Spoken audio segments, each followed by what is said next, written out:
cool thing about nervous system healing is it's not like dental hygiene. You know, with your teeth, you just got to brush your teeth twice a day and floss every day for the rest of your life. You just got to do it. But with nervous system healing, yes, do it every day. But the cool thing is your level of nervous system health compounds. So you are actually starting at a healthier level than you were yesterday, unlike brushing your teeth, which is like, by tomorrow morning, I need to brush them the same amount as yesterday. Welcome to Plenty. I'm your host, Kate Northrup, and together we are going on a journey to help you have an incredible relationship with money, time, and energy, and to have abundance on every possible level. Every week, we're going to dive in with experts and insights to help you unlock a life of plenty. Let's go fill our cups. Please note that the opinions and perspectives of the guests on the Plenty podcast are not necessarily reflective of the opinions and perspectives of Kate Northrup or anyone who works within the Kate Northrup brand. I have started getting the question a lot, which is, how do you tend to your nervous system on a daily basis? So I thought I would walk you through what a day in the life looks like these days, and also some of the weekly and monthly practices that I incorporate, and maybe even quarterly practices that help me to tap into the power of my cyclical nature and really access that divine feminine energy to fuel me, and also that help me to stay in a healthy nervous system response and also invest in a future healthy nervous system response when stressful events inevitably come up. Now, I want to preface this by saying, please, for the love of God, let this not be an experience where you're listening to all the stuff I do and suddenly feeling bad about yourself for not being able to do all these things. I have been learning this stuff for a long time, and I've been practicing and adding things in for a long time. I will also say I'll add things in for a season, and then for a while I won't. And so I like to pick and choose and layer and really sense into in any given moment of my life. Like, there will be kind of like a 3-month period or a 6-month period when something feels really medicinal for me physically and energetically. And then after that, I won't need it. So this is not an episode about all the things you need to be doing to take care of yourself, and that if you're not doing them, you're somehow failing. This is just kind of a behind the scenes, like, hey, look what's in my cabinet. Is there anything interesting in here for you? So please treat this as a buffet, not a to-do list. Okay. So first thing when I wake up in the morning, I wake up, by the way, I don't set an alarm unless I have an early flight. So I wake up when I wake up. One thing I'm really grateful for is that my children are old enough, they know to not wake me up. So if Mike gets up at like the crack of dawn, so Mike will often wake up at like 4:30 in the morning. And then by the time I wake up, he's already at the gym. And so the kids usually sometimes will wake up when I'm still sleeping, but Mike is already gone. And they know to not wake me up. So they go into the living room and turn on the reading light, which is a red light lamp, because the sun doesn't rise in Miami these days until 7 a.m. They're usually up before 7. And so it's best before sunrise and after sunset to only use red lights if you are using artificial lights. So my kids know, they go in, they turn on the little red light, they read, they play in their room, they do whatever. And then I wake up. Whenever I wake up, usually it's 6:30-ish. And at that point, I do not turn on any lights in the bedroom. I make my bed, which has nothing to do with my nervous system, but I do. And then when I go into the bathroom, I put on my red light glasses before putting my Oura Ring on the charger to charge it. I keep my Oura Ring on airplane mode all the time because I don't like anything that's Bluetooth on my body sending signals to a Wi-Fi device. I just don't want that. So I don't update Oura Ring information constantly to my phone. I do it in the morning. I do it at night. But I don't look at my phone without my red glasses on, because what I learned from Sarah Kleiner Wellness, you can go back and listen to her episode, is that when we look at a screen, first thing, it is signaling to our body that it's like high noon and it's way too much light and it's not a natural source of light. So it throws off our whole circadian rhythm. So I do that, I go pee, brush my teeth, Then I immediately, ideally, go outside. So I go through the living room, I kiss my children, I say hello to my husband, and then I open the slider door and I go stand on my balcony, even if it's only for a minute, and I look in the direction of sunrise. Now, sometimes I wake up well before sunrise, so I don't do that immediately because there is no sunlight out yet. So if it's like at 6:15, I can't do that because the sun again doesn't rise until 7, and it's not even any like early emanation of light until about 6:45. So I kind of time it depending. But if I'm not going to go out and get natural light immediately, I read by the red light. I've been experimenting lately with drinking some hot lemon water with a little spritz of like a little sprinkle of sea salt in it. That feels really nice to my body, but whatever I'm doing, whatever kind of water, it's just going to be water first thing. Try to drink a lot of it. I don't know, like 24 ounces or something before I have anything else. Getting morning sunlight in your eyes first thing within the first few moments of waking up, within the first 15, 20 minutes, is so critical to resetting your cortisol levels. And also, getting morning light in your eyes is actually critical to melatonin production, which has to do with your wind down and your body's ability to rest and repair at night. So you're setting yourself up for a really good night of sleep in the morning based on what kind of light you're getting in your eyes. Natural sunlight, absolutely, absolutely, absolutely, and not through a window. Like it has to be actually the light. Now, if you can't go outside, like maybe it's 30 below, maybe you live in the Midwest and it's the middle of January, just getting something is better than nothing. So we live in a condo right now where I can't open a lot of windows. And so I'll go outside and get that morning light, but then I'll just leave the slider door open, a crack on our balcony door, just so that natural light is coming into the home. And so even if I'm in the kitchen, which is kind of around the corner, there's still natural light in the environment. So the light thing is huge. Then I try to have 30 grams of protein within 30 minutes of waking up for my muscles and just for like my metabolic health. I used to skip breakfast. I used to do a lot of intermittent fasting. I kind of fried my metabolism that way. So I'm working on rebuilding. I'm not really doing fasting anymore. I'm not saying it's bad.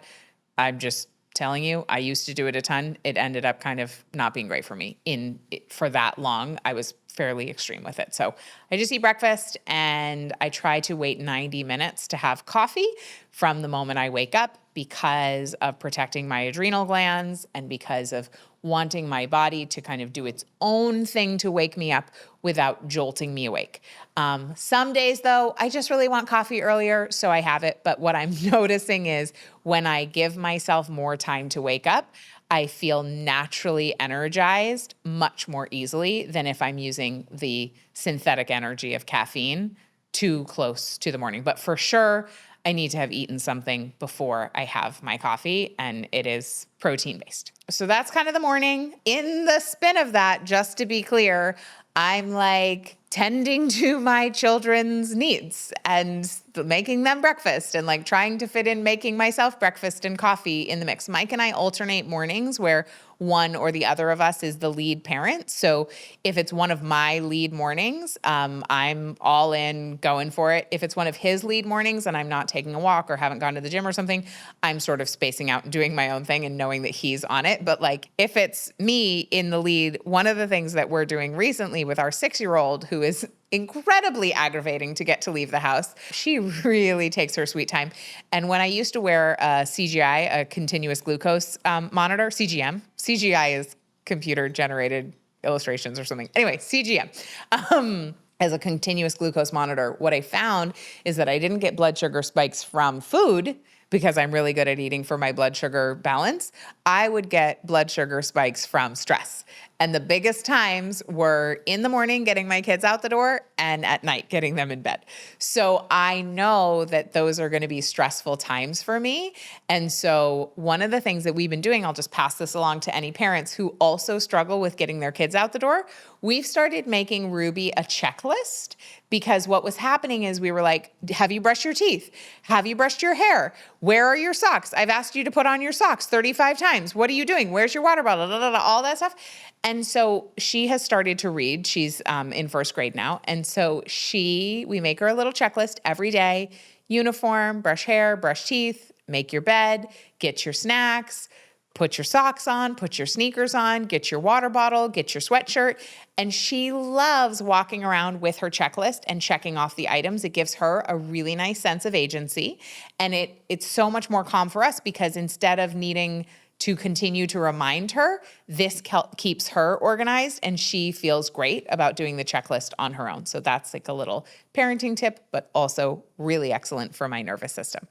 Also, adding a little music in the morning can be really helpful. It can just like lighten the mood. Adding in a little dance break makes it more fun for everyone, especially if it's like a stressful morning. Really adding in music can be so, so helpful, and adding in a little dancing. Then I will go to the office or go work out, but I walk the kids to school. Walking, getting outside, so good for the nervous system. And then I walk to the office after I drop them off. I will often then drop my stuff at the office and walk to the gym. So that's more walking, so good. More outdoor time. Sunshine is so good for us. It is so nourishing. It is so regulating. So beautiful. And then I'll have a workout. I've been shooting for 3 weight training days lately and some yoga, little Pilates, and a dance class. But any kind of movement is really good for your nervous system. So try to move every day, even if it's just the bare minimum, the walking I do to and from school, to and from the office. My new thing this season is sitting in a dry sauna. I love it. It is that thing that is deeply medicinal. I crave it. My body loves it. The sweat is so good. I don't really know about getting hot in the nervous system and that kind of like, I don't have the data for you on that, but I do know that 59 minutes a week sitting in a 180-degree sauna, so 59 minutes total, not all at once. That's too long. Not all at once. Activates your heat shock proteins, which are really good for regeneration. And there's something like a 70% decrease in all-cause mortality when people sit in a sauna for a total of 59 minutes a week. So I just feel like that's got to be good for me. I also just find it really relaxing. There's something about the intensity of the sweating and the intensity of the heat that really, really does it for me. So these days, I don't go every day, but maybe every other day, something like that. And when I'm feeling activated, so those are sort of some of the more daily things. I'll come back to the evening stuff, but just during the day, if I'm feeling activated, if I've gotten off a call that was really intense, if I feel stressed out, I know by now that it is better to get in my body than to try to work it out with my mind. So if I'm chewing on a problem, I'll go for a walk around the block. I'll put on a song and do a dance break. I'll do one of my nervous system healing drills. Sometimes I'll do one of my nervous system healing drills like havening, which is rubbing your hands over each other slowly and over your forearms. Sometimes I'll do that on a call underneath the screen so the other person on Zoom can't see me, but I am actively signaling to my body that I'm safe. That's helping me in the moment metabolize the acute stress and tell my body that there's no imminent threat. We are safe right now, because the truth is, even if I'm having a stressful conversation, there's actually no imminent threat. My body thinks that I'm getting chased by a tiger, but that is not actually happening. So doing a nervous system healing drill in that moment or right after will help me to metabolize the stress, even when the stressor is no longer present. So I do acute nervous system healing tools as necessary, spot treatment throughout the day. And then again, at the end of the day, I do my best to wrap up my day, give myself a moment to pack up my backpack. I walk from the office to school to pick up the kids, or just to home if somebody else picked them up. And that walk, that movement, it's about a 7-minute walk from the office to our house. That walk really, really helps me to kind of dump my day and transition. And then at nighttime, we eat dinner really early, like 5:30. And then I try to finish eating by 6:37 so that I have a couple of hours of time to digest so that during sleep, my body can focus on restoration and repair, not digestion. I stop eating before the sun sets. Same thing, our metabolism is the most available when the sun is up. And so when the sun is down, we really want to be done eating. I find that that really helps me to get a much better sleep. And you will be fighting an uphill battle to heal your nervous system if you're not getting good sleep. So much of my day is organized around getting good sleep. I know that morning light helps my sleep. Stopping eating 2 to 3 hours before bedtime helps my sleep. Putting on my red light glasses, my blue light blocking glasses, as soon as the sun sets, and turning off the overhead lights. I light a candle.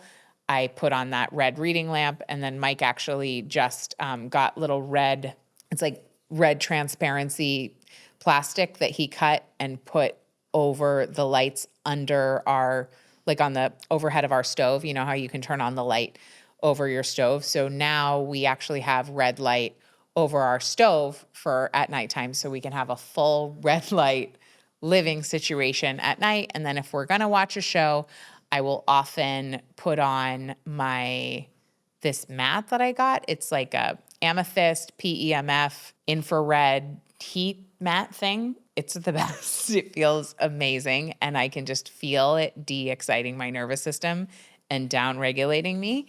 Or sometimes I'll just read a book. And that's pretty much it. So that may sound like a lot of things, but for me, the movement is key, prioritizing sleep is key, prioritizing natural light is key, and minimizing blue light. So those are what I focus on, and keeping my blood sugar balanced and getting in my body instead of trying to solve problems with my head. I will say that when really stressful situations arise, the other night I had an interaction with my daughter that was really hard.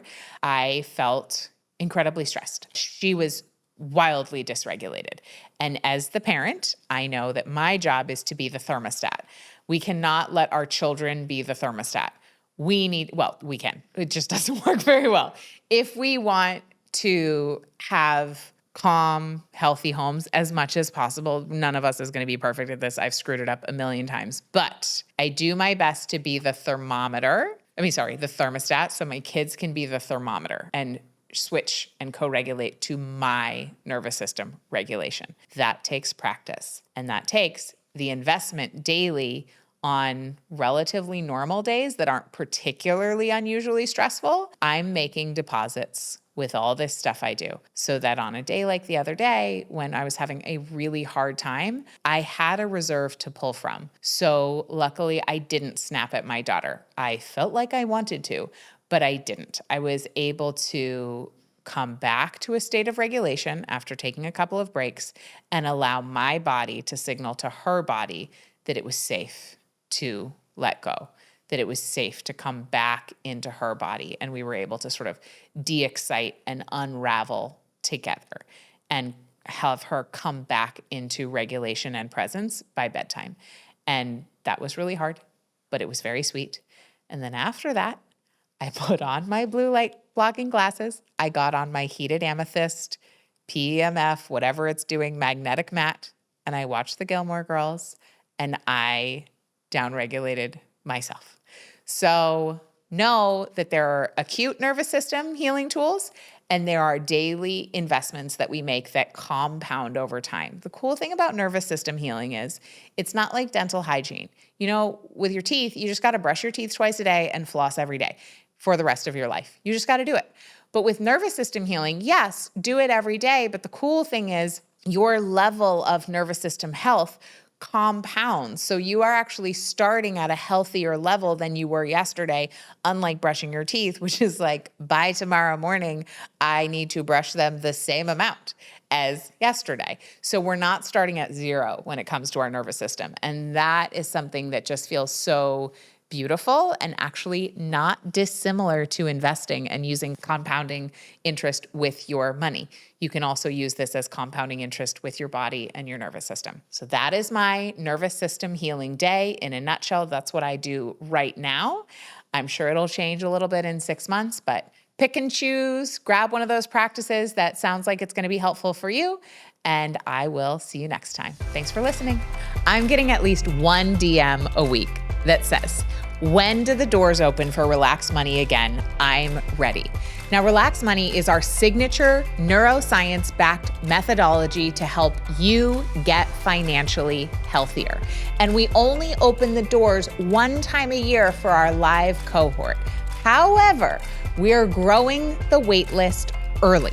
So when you get on the wait list, there are special bonuses, goodies, surprises, freebies, and you can get on there over at relaxedmoney.com/plenty.